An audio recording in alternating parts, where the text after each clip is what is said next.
भावना 4 स्तंभों पर टिकी हुई है: न्याय, स्वतंत्रता, समता और बंधुता। न्याय के लिए तो हम थाने का, सरकारी अधिकारियों का, कोर्ट का दरवाजा खटखटाते हैं। कहीं स्वतंत्रता पर आपका हमला हुआ, हमारे अधिकार कहीं छिन गए, तो हम जाके लड़ाई लड़ते। लेकिन जहां तक सत्ता और बंधुता की बात है, तो उसका इलाज ना तो कोई थाना दे सकता है, ना कोई कोर्ट दे सकता है, ना कोई कचहरी दे सकता है, क्योंकि हम सब लोग विभक्त हैं। जिसको अंग्रेजी में जाति, कास्ट कहते हैं अथवा जाति कहते हैं, इसके हम विभक्त हैं। जाति शब्द का प्रयोग जो है तो धातु से मिला ज और त। ज यानी जन्म देने वाली, त यानी माता, पिता। जन्म देने वाली माता, इस नाते से जातीयवाद बोलते हैं। अंग्रेजी में हम कास्ट कहते हैं। कास्ट ये अंग्रेजी शब्द का है, कास्टा से बना है। कास्टा यानी छिलका। मूंगफली का ऊपर का छिलका रहता है, बादाम का ऊपर का छिलका रहता है। ये जातीय का आवरण लेकर हम समाज में जीते हैं। जैसा गुरुजी कह रहे थे, पहले अपने देश में वर्ण व्यवस्था थी। जैसा समाज कैसा कैसा बदल गया। पहले पति चुनने का अधिकार महिलाओं को होता था। अब सीता स्वयंवर देखा होगा तो सीता आए हुए वरों में से किसको चुना, ये पहले कन्याएं तय करी।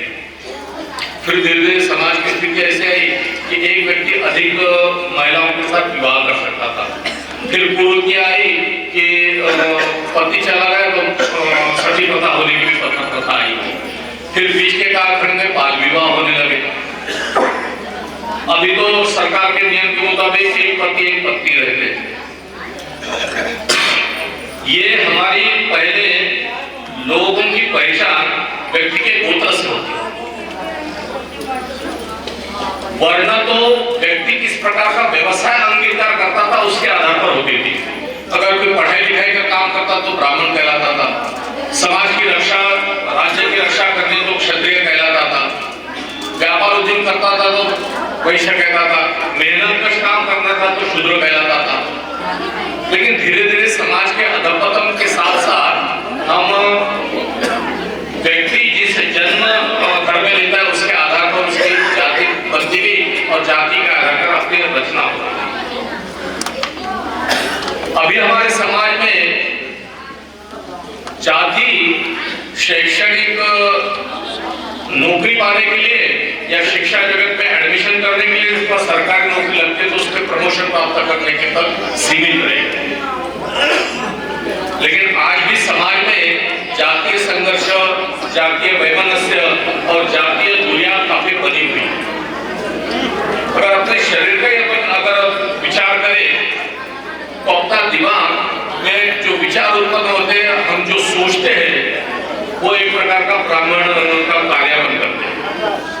अपने पर अगर कोई हमला करता है तो उसका प्रतिकार करने के लिए अपने हाथ और पैर पर चलाते हैं तो क्षत्रिय कहलाएंगे। अपना पेट पालने के लिए अपन जो भी कोई मेहनत, व्यवसाय, नौकरी, उद्योग करते हैं तो शायद वैश्य का कार्यान्वयन करते हैं।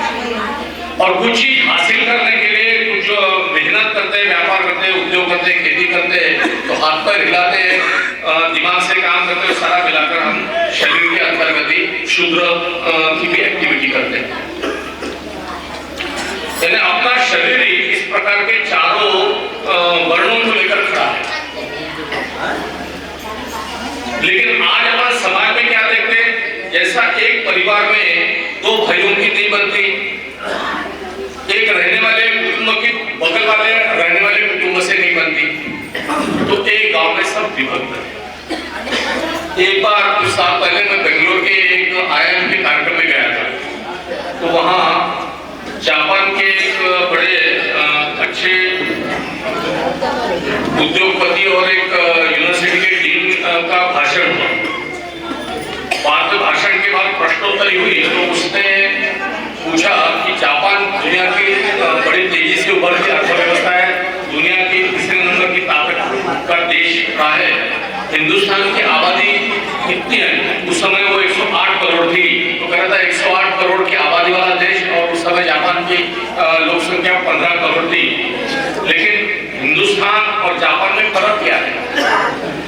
तो उसने कहा जापान में 16 करोड़ जो लोग रहते हैं वो नागरिक, और हिंदुस्तान में जो 117 करोड़ लोग रहते हैं ये लोग हैं। नागरिक कहने के बाद उस व्यक्ति का अपने समाज के लिए, अपने गांव के लिए, अपने मोहल्ले के लिए, अपने देश के लिए क्या कर्तव्य है, इस कर्तव्य का भान उस व्यक्ति के मन में रहता है। और लोग कहने के बाद व्यक्ति अपने आप में सीमित हो जाता है। एक बार शेख चिली बड़ा हो गया, तो शेख चिली की माँ उससे बड़ी परेशान रहती थी, कोई काम धंधा नहीं करता, हट्टा कट्टा नौजवान था, नौकरी के काम धंधा करे और शादी करे तो मेरे जैसी बुजुर्ग को राहत का सुकून मिले। तो बार बार वो शेख चिली के पीछे लगी रहती थी कि शेख चिली कहीं नौकरी ढूंढे, काम धंधा करे। तो शेख चिली के दिमाग में भी आ गया कि उसने माँ को कहा कल से मैं काम की तलाश में जाऊंगा। तो माँ बड़ी उत्साहित और प्रफुल्लित हुई। उसने कहा कि सवेरे उठते बराबर मैं आपको एक टिफिन बांध के दूंगा 4 रोटी सब्जी का, आप लेकर चले जाए। शेख चिली ने माँ ने बना हुआ डब्बा टिफिन उठाया और चल पड़ा। गांव छोड़ा, सड़क किनारे दूसरे गांव की तरफ जाते दिखाई दिया। तो एक सड़क किनारे एक बंदा 2 बड़ी बड़ी टोकरियां लेकर खड़ा हुआ था, वो भी किसी मजदूर की तलाश में था। उसने वो टोकरियां उठाई, उठाने के लिए शेख चिली को कहा कि भाई आप मजदूरी करोगे? तो शेख चिली का मैं मजदूरी की तलाश में तो निकला हूं। तो बोले ऐसा करो, ये 2 टोकरियां है वो 4 गांव छोड़कर पहुंचानी है। तो शेख चिली का इसके अवधि में उसे आप क्या दोगे? तो मैं इसमें से 4 अंडे दूंगा। शेख चिली ने कहा सौदा कबूल। शेख चिली ने दोनों टोकरियां उठाई, सर पर रखी, शेख चिली आगे चल रहा है और उसका जो मालिक है जो टोकरियों का अंडे का बक्सा जिसने लेके जाना था वो पीछे पीछे चल रहा था। एक गांव गया, दूसरा गांव गया, चलते चलते शेख चिली सोचने लगा ये 4 अंडे जब मुझे मिलेंगे तब इस 4 अंडे से मुर्गे आएंगे, मुर्गे के बच्चे निकलेंगे, मुर्गे बड़े होंगे, मुर्गे और अंडे देने शुरू कर देंगे। फिर मैं वो अंडे को बाजार में जाके बेचूंगा, उससे मुझे 2 आम पैसे मिलेंगे, उससे और मुर्गियां खरीदूंगा, मेरे पास मुर्गा फार्म हो जाएगा।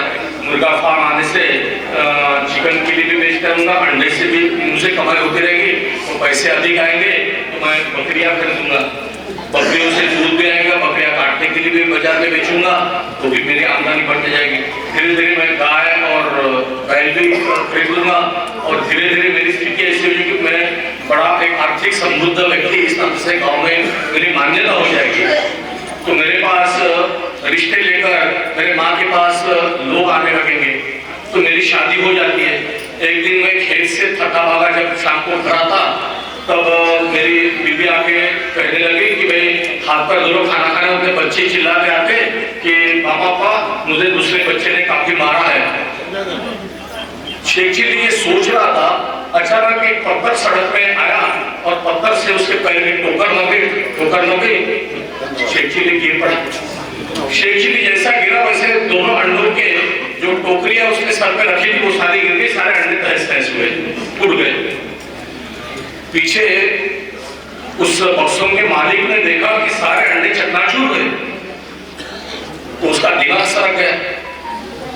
हाथ में उसने जो डंडा था उठ के शेख चिली को मारने दौड़ा।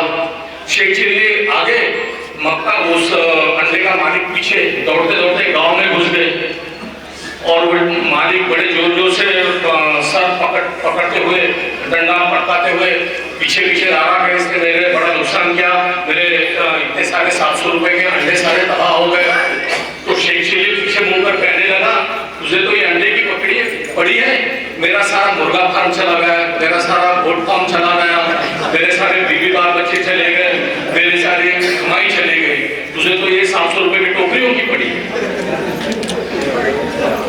शेख चिली के हसीन शब्दों का अगर अपन विश्लेषण करेंगे तो आज भी क्या हम हसीन शब्दों में जी रहे? आज इमारतों की ऊंचाइयां बढ़ रही है, लेकिन मानवता की ऊंचाइयां कम हो रही है। आज सड़क अपने को घूमते समय चौड़ी मिलती है, लेकिन हमारी जो दृष्टि है वो अरुंद होती जा रही है, छोटी होती जा रही है।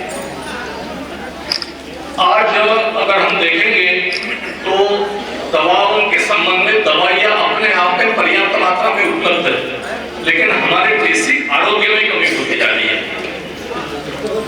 सब जगह हम अधिकार की बात करते हैं, लेकिन हमारा कर्तव्य क्या होना चाहिए, इस पर हमारा किसी का ध्यान नहीं है।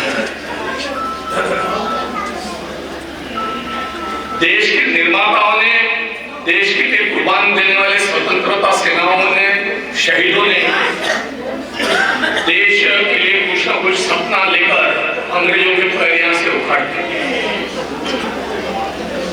जो देश विरासत में मिला, उस देश को हम आगे ले जाने के संबंध में मेरा देश के लिए क्या योगदान, ये हम सोचते हैं।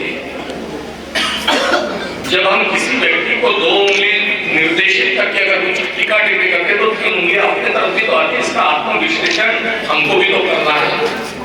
आपने गुजरात का सोमनाथ का मंदिर देखा होगा, सुदूर पश्चिम किनारे पर, समुद्र किनारे पर वो मंदिर शिव भगवान का खड़ा है। एक जमाना था कि वो सारा सोने से महक रहा था। सुदूर रशिया का मोहम्मद बिन कासिम हिंदुस्तान के करीब करीब आज के 16-17 प्रांत लांग कर सोमनाथ का मंदिर 16-17 बार लूट कर मंगोलिया वापस जाता है। क्या उस समय शक्तिशाली राजा नहीं होंगे, ताकतवर राजा नहीं थे, लेकिन वो जब उसकी सेना जाती थी तो राजा ये सोचता था कि मेरे राज्य में तो कोई दिक्कत है ना, दूसरे जाकर राज्य पर जा रहा है, उसको जाने तो रास्ता देते थे। धीरे धीरे हमारी बंटवारों की मनस्थिति खुदगर्ज होने के चलते मोहम्मद बिन कासिम हिंदुस्तान में आके इतने बार आक्रमण करके सोमनाथ मंदिर का ध्वंस करके सोमनाथ पर जा सका। देश में अंग्रेजों का राज 200 साल तक रहा, इसी कारण कि हम बटे हुए थे। जब बढ़ते हैं तो काटना भी आसान होता है। देश को हमको अगर आगे ले जाना है तो हम सब लोग, मैं देश के लिए, मैं समाज के लिए, मैं मेरे मोहल्ले के लिए, मैं मेरे गांव के लिए क्या कर सकता हूँ, ये हमारी हर एक की सोच की मानसिकता होगी तो हम अच्छे ढंग से आगे बढ़ पाएंगे। आज देश अपना निश्चित तरक्की कर रहा, देश दुनिया की 5वीं आर्थिक ताकत बना हुआ है। देश के और राज्य के जो सत्ता संचालन करने वाले भारतीय जनता पार्टी के नेता है, वो इस दिशा में प्रयास भी कर रहे थे, लेकिन उनके प्रयासों को हमारा अगर योगदान रहे तो निश्चित अच्छा होगा। अपने भारतीय दंड संहिता में धारा 302 के अंतर्गत अगर कोई व्यक्ति हत्या करता है तो उसको सजा का प्रावधान है। अपने संविधान में 302 के अंतर्गत अगर कोई हत्या करता है तो उसको क्या सजा होनी है, निहित है। कृपया हत्याएं बंद हो गई है क्या? अगर कोई चोरी और डकैती करता है तो उस पर कानूनन अपराध के अंतर्गत कोई सी सजा होगी, ये भी तय है, लेकिन चोरी और अपराध डकैती बंद हो गई है क्या? केवल कानून बनाने से समाज सुधरता नहीं है। समाज का स्वास्थ्य तभी सुधरेगा जब हर व्यक्ति उस संदर्भ में सोचेगा। जैसा समरसता की बात कर रहे थे, समरसता यानी समता और ममता का अगर संयोगन करेंगे तो संविधान, कानून इसके आधार पर वो बनता नहीं है। तो व्यक्ति की मनस्थिति, व्यक्ति की सोच इसके आधार पर बनता है। वो कहते हैं ना, नजर को बदलो नजारे बदलेंगे, नजर को बदलो नजारे बदलेंगे, सोच को बदलो सितारे बदलेंगे। किश्तियां बदलने की जरूरत नहीं, दिशा को बदलो किनारे बदलेंगे। हमको इस समाज के लिए, देश के लिए अपनी सोच बदलनी पड़ेगी। उसके अनुरूप अपने को विचार व्यक्त करना पड़ेगा, उसके अनुरूप अपने को आचार करना पड़ेगा, उसके अनुरूप अपने को व्यवहार करना पड़ेगा। हम सब लोग अगर इस दिशा में सामूहिक प्रयास करेंगे तो अपना मोहल्ला, अपना गांव, अपना जिला, अपना प्रदेश, अपना देश आगे बढ़ने से कोई रोक नहीं पाएगा। और ये अनिल तिवारी और उनकी टीम ने ये जो अच्छा आयोजन किया, उनको तहे दिल से से आभार व्यक्त करता हूँ, मुझे यहाँ बुलाया, आपने भी मुझे झेला, बहुत बहुत धन्यवाद। नमस्कार। बड़ा अच्छा लगा। गत दिनों जिस पार्टी से आप संबंध रखते हैं उसके एक वरिष्ठ नेता के द्वारा सदन के अंदर बाबा साहेब के प्रति टिप्पणी को लेकर बड़ा हुहल्ला मचा रहा विपक्ष, इस पर आपका क्या कहना है? कि अमित शाह ने अंबेडकर के संबंध में कोई गलत टिप्पणी नहीं की। विपक्ष खामों का इसका विपर्यास कर रहा है, तिल का पहाड़ बना रहा है। बाबा साहब अंबेडकर के बारे में ना तो उन्होंने अपशब्द,